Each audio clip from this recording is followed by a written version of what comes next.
special Super Bowl edition of the Press Box Podcast with Dave Nichols. Welcome to the Press Box Podcast. My name is Dave Nichols with the Spokesman-Review. We are joined today from a person in Spokane that really needs no introduction, but I'll give him one anyway. Three-sport star at Shadle Park High School, Washington State University quarterback, Super Bowl MVP, longtime NFL veteran, Mark Rypien. Mark, thanks for joining us today. Dave, it's an honor. It's always good to shout out the 509. We want to talk, obviously we want to tie this in with the Super Bowl. We want to get your opinions on that. We'll talk about that in a little bit. We talked a little bit briefly before we started recording.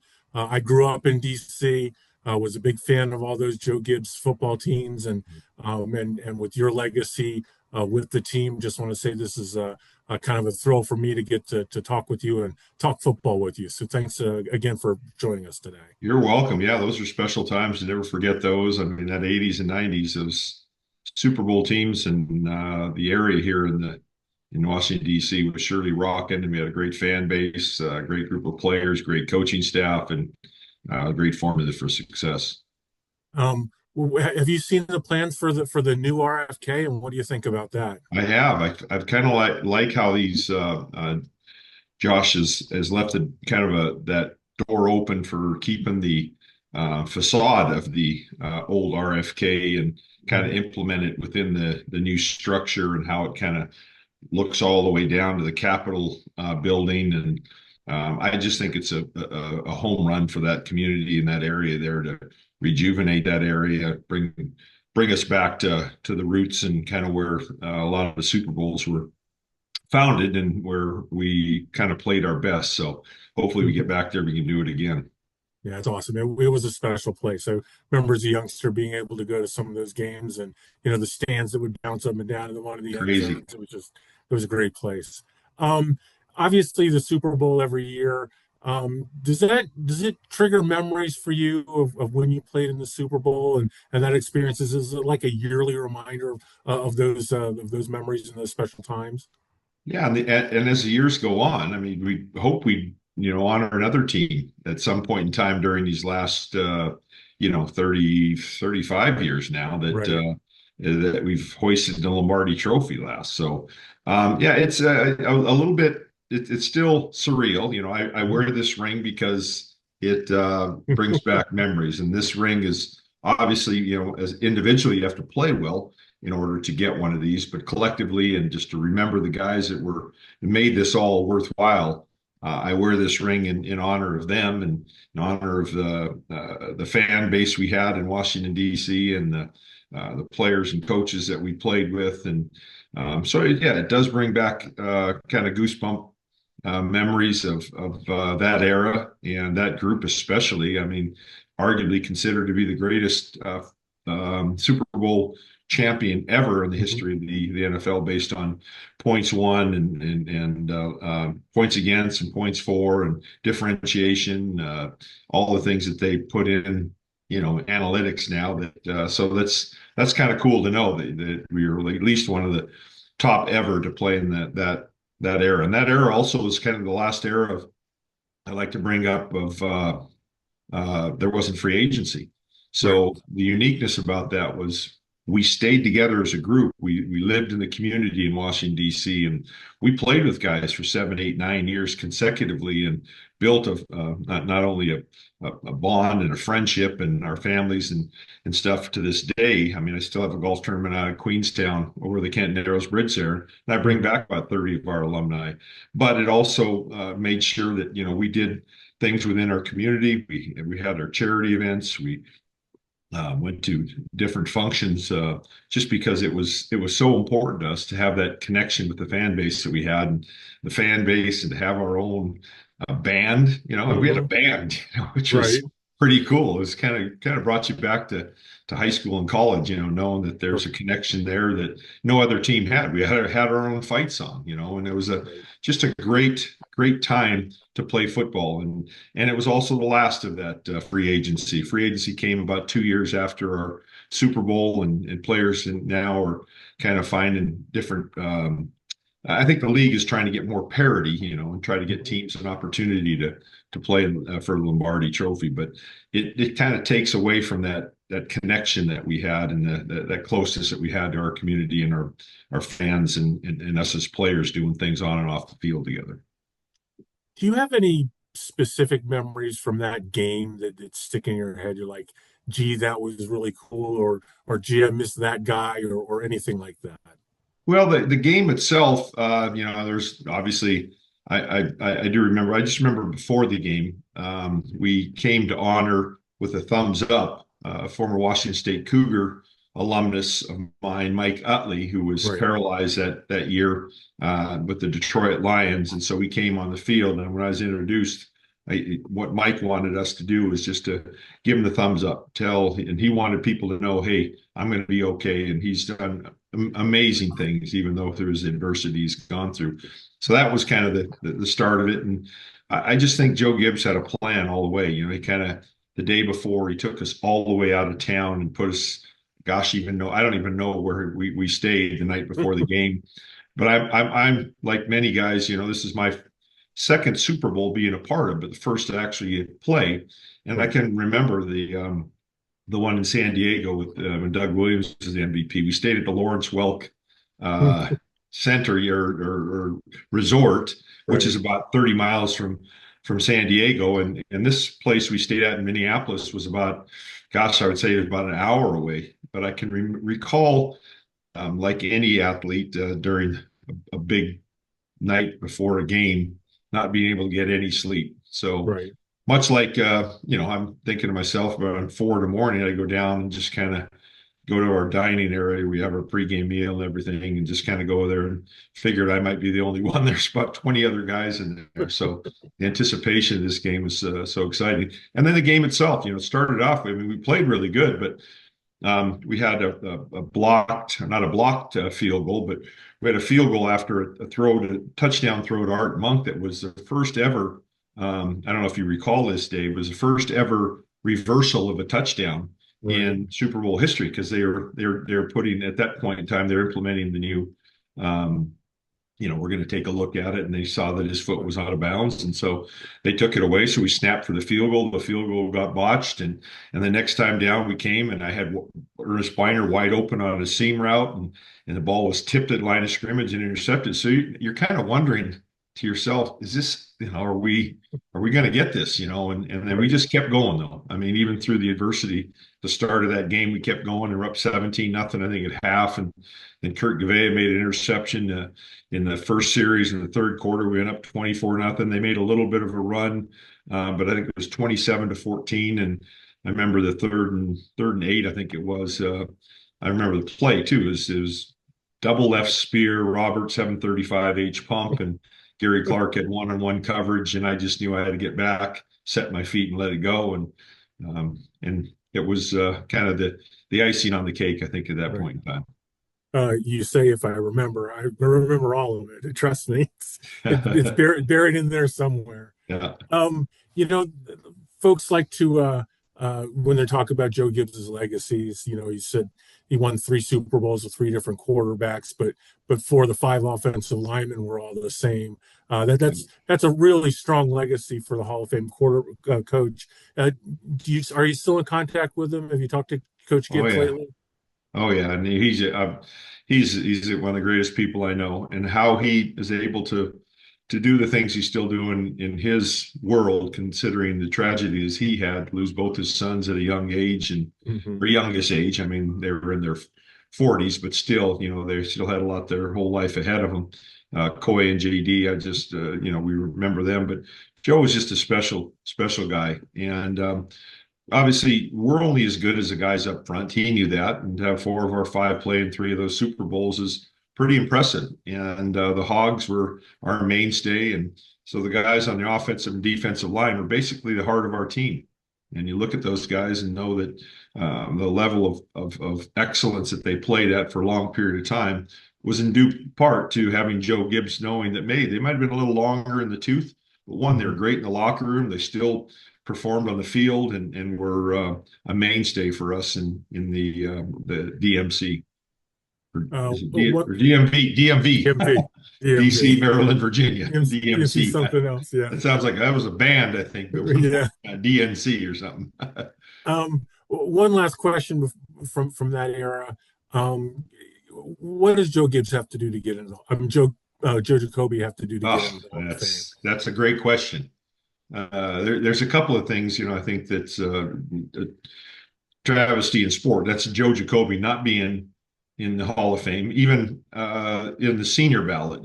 He should have been the first or second in the regular Hall of Fame ballot years ago, and then now the senior one he should be in there based on the guys that have made it, that have gone before him. His career has surpassed all guys in games played and Pro Bowls and Super Bowls mainly. Just think of that. He's part of 3 Super Bowls, and so that's kind of sad that and I think they're looking at that right now. They're looking also Bill Belichick, how Bill Belichick doesn't get in, first ballot Hall of Fame, winning 6 Super Bowls. There's some people that need some gut checks, to find out what they were thinking, because that's and I think that the Hall of Fame committee is now looking into that and finding out maybe we need to change our criteria for people that need to vote for this, and really look at the content of what these guys brought. Joe Jacoby and Bill Belichick should be first lock Hall of Famers in my book. Yeah, no doubt. How much NFL do you watch? I get up on Sundays at 10 a.m., watch the early game, watch the evening game. I'm watching football for 12 hours a day on the falls. How much NFL football do you watch? I watch. I still have a vested interest in my Commanders, Redskins. When I played the Commanders, now I have a vested interest, and I think we got a pretty good, maybe not pretty good, a real good ownership, and I think that helps. Knowing that guys are going to be welcome. A lot of the guys not a lot of the guys, a few of the marquee guys kind of stepped away with the previous ownership, and now with Josh Harris and Magic and Mark Ian and the guys that are there now. It's just, I think they're more willing to say, hey, anytime you guys want to be a part of this, and Dan Quinn too, saying anytime you want to come to a practice, you don't have to be a superstar, just your status as being an alumnus of the Washington Redskins or Commanders, please come back and be part of it. So I think that part is just very rewarding and encouraging for us to know that history and everything that we worked so hard for, and the Lombardi trophies that we won, and the passion that we had for the game is still there. So I think that's unique, and we're excited about kind of the direction we're headed, and we just need to keep our players healthy now. I think that's the most important piece. And but I think having Magic Johnson too being a part of this and adds a different component to it, and so it's a lot of excitement here, and with the new stadium coming up. So we just need to find a way to get us back into another playoff picture and chasing that the ultimate trophy, and that's the Lombardi trophy. I was going to say last year was pretty exciting, and then this year was kind of a downer. So next year, a big test for the team. Absolutely. Obviously, Pacific Northwest ties with the Seahawks in the Super Bowl this year. How much of the Seahawks have you had a chance to watch, and where are you going to watch the game, and what do you expect out of it? Oh, I'd like to also touch on another reason why I watch a lot of football is that my nephew's still playing. He's still active, and he's in his 7th year, and just hats off to him to keep competing. And he's a very bright quarterback and a very knowledgeable player, and had his opportunities early on, and he's not getting as many chances now, but he's still very good in the locker room. One of the guys they love having around, and at some point in time, he'll probably have a coaching career, but he still wants to play, and still has a pedigree to play, and the physical tools to do it too. So that's another reason. And now with the Seahawks in there, of course, I'm excited. I grew up with Jim Zorn and Sherman Smith and Dan Dornick and Steve Largent and all those guys, and actually got a chance to play against Jim Zorn and Dave Craig and Steve Largent, and so it's cool to see that. And I played like in one of the last games, I think it was, and we pretty much mopped the floor with the Seahawks back in the last game in the Kingdome years, and So Right. that was also exciting to get a chance. I played a baseball game in high school there, state championship game in the Kingdome, and then to come full circle and play in the against the Seahawks there. What a year they've had! I tell you, Coach Mack has done an amazing job there in Seattle, and both these coaches, Mike Vrabel, what a story he is, and what he's done, and everyone says, offenses, they do great things and they get you to the Super Bowl. As defenses win you Super Bowls, and get you to where you want to be. And these are the two best defenses in the game right now. And it's nice to have some of our Cougs. Kyle Williams is playing, and then a guy just down the street who was a LA Ram, won a Super Bowl. Cooper Yeah. Cooper Cup, and be an MVP of a Super Bowl. He's still playing at a pretty good level there, and made some plays in the NFC Championship. It's hard to say NFC Championship game with the Seahawks and the AFC for such a long time, but to play well in the NFC Championship game. So Cooper Cup is another guy that is from our area in Eastern Washington University and representing, the Pacific Northwest there. And so, yeah, the Seahawks are going to be a very tough out, I think.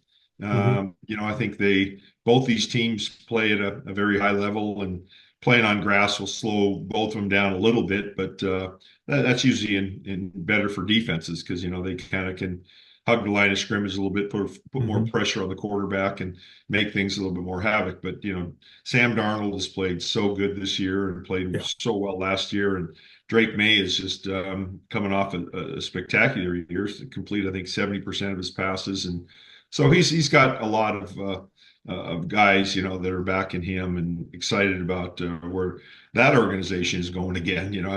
We're just so familiar with the Patriots being in the playoffs and Super Bowls for a long period of time. They've taken a little back seat for a while, and now they're back again.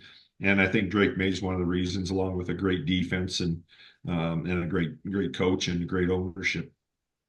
You mentioned a couple of the local guys that are playing in it this year. It's been a couple rough years for Cougs and for Eastern Washington, but it's still nice to see these guys that are having success here as young college players, maybe transferring and then getting their shots in the pros. It's always good to be able to follow those guys getting their shots to play in the NFL.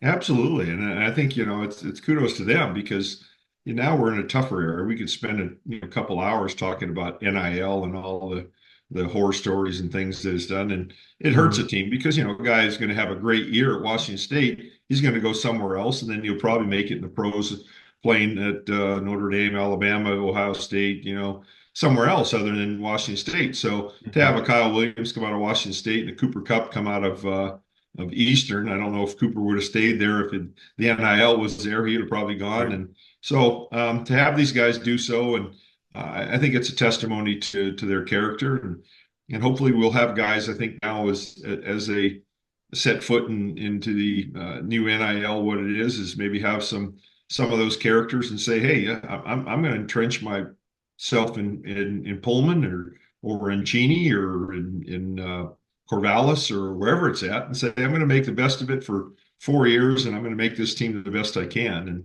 And it's hard because now coaches go too, so when you come there for a coach and you're excited about a coach and coming there, and then all of a sudden he's gone the next year, that makes it difficult. And I think the NCAA could have done a lot of good things years ago and saying, hey, we'd like to keep you here at the university as if your coach stays, keep you here, and there'll be something at the end of the tunnel there that you can take with you into your years if you don't make it in the pros, but something there for all scholarship athletes. But instead now it's kind of like one and done, and they've gone elsewhere, and there's nothing at the end of the tunnel for them. And the only way that they could have, if they could have done that in that period of time, is said the only way you're going to be able to transfer to a portal is you get one move, and that is if your coach leaves. And so but it's tough. It's difficult for smaller markets like Washington State and Eastern and schools and Oregon State to try to compete against those players. So when you were coming out of high school, was it always Washington State? I mean, you had offers a bunch of different places, but was Pullman always first and foremost on your list coming out of high school? Oh yeah, and ironically, is because of the throwing Samoan, Jack Thompson. Right. He was the reason I went to Washington State and wanted to be a Coug, is because I watched him play in college, and they had some games in Spokane before the students got there, because the classes didn't start till, I believe, like September 20th, and their first game was like September 7th. Right. So before the school got there, Spokane was the biggest metropolitan at that time, and they played at Right. Joe Albi Stadium. So I got a chance to see Jack Thompson play several times. So I knew pretty much I was going to be a Coug. And plus, my senior year in high school, we ended up winning the state championship in basketball. And Yeah. so I didn't go on any recruiting trips. I had a lot of offers. I even got a personalized letter from Bear Bryant, and he Mm. says, "I know this probably isn't a fit for you, but I just want to let you know that think about your family, think about your, people close to you, so you can Right. make a decision that'll impact their lives, and they can be there to support you." So I thought that was pretty unique, but I had Yeah. offers to take trips, and I didn't go on any, just because I knew Mm. that it was important for me to stay with my basketball team and get ready for our state run, which we ended up beating Mercer Island in the state championship Right. game, which was a kind of an ironic game, because Coach Ed Peppel took the game to Supreme Court because they had a whole blackout of Key Arena, the Right.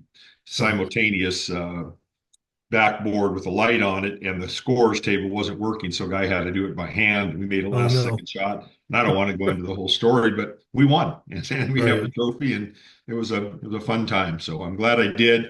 Um, but I'm the other thing too is, I maybe would look back, I might have looked at a few schools just to see what else was out there, and I Right. didn't know much about education at that time. My family came from Canada, so you look at like Stanford's and schools of that nature, that those diplomas, and not that Washington State doesn't have a great diploma. I mean, we got a lot of some of the best in the industry that are in the veterinary schools, in hospitality, hotel or restaurant management. Right. So yeah, so we got agriculture, of course, is our another one of our mainstays there. But Mhm. I had a great experience. I'll never second guess myself, because I love Pullman and I love the friends and players that I played with there. Awesome. I cover the high schools here in Spokane too, and Oh yeah. I'm wondering when was the last time you made it back to Shadle Park? Well, it's interesting when I go back. I'm there with family, and spending some time there. Both my daughters, one's in Orlando right now, and the other one is here in Baltimore where I'm at. Amber, you met on the phone, Yep. and two of my grandkids are up here and two are down there. So I spend a lot of time back and forth, and I need to spend more time, and I'm going to start doing that. Once I slow down a little bit, I just go under. I told someone, live in Spokane, but from July, when I went to Ireland for about 13 days till the middle of November, I think I was home maybe 17 days, because I Wow. bounce around seeing the grandkids and going to different fundraisers and charity events, and Right. try to make myself as useful as possible, and well, I still can. Um, Playing any good golf lately? Oh yeah, yeah. I got Yeah. a John Smoltz has got he's our commissioner of our new tour called the Pro, and I'll be down in Palm Springs the 13th of 19th of February, coming playing at Indian Wells Country Club, and where they have 20 of the top retired baseball players, 20 of the top retired hockey players, 20 of the retired top basketball players, and 20 of the top retired football players. Now, retirement, you don't have to be a house, a big name, but you have to have some pedigree, and you have to have a handicap that is, I think, two or less. So, Oh so wow. we're getting some good players, coming there. Aaron Hicks, who's played for the Yankees, was a heck of a Right. baseball player. Is him and Marty Fish right now are playing down in Orlando in that Hilton Grand Vacations Tournament of Champions, and I think they're 1-2. And Marty Fish is a great tennis player, Davis Cup Yep. captain, and just a wonderful guy. And him and Aaron, I think, are 1-2 in that tournament down there. And Smoltz, I think, is number 3, and Joe Pavelski's right there in the hockey, and a lot of good players. It's tough. And I think the second tournament we had, this is our fourth one. Second one, I was 10th after the second round, and I think I finished 15th or something like that. And I Yeah. played pretty good for 63 years old, but these guys hit Right. it so far nowadays. Tyler Clippard won our last event in Orlando, and he hits it. I don't take vacations as far as he hits it. He's hits it pretty good. So That's awesome. Well, Mark, I really appreciate you taking the time today. This was a lot of fun. Enjoy the Super Bowl wherever you're watching it, and maybe we can do this again in the future. So really appreciate it. that'd be great, Dave. I appreciate it. Here's to the 509. Thank you all. I'll be back in a few weeks, and hopefully, the Seahawks can pull this one out. Awesome. Thank you. Thank you, Dave.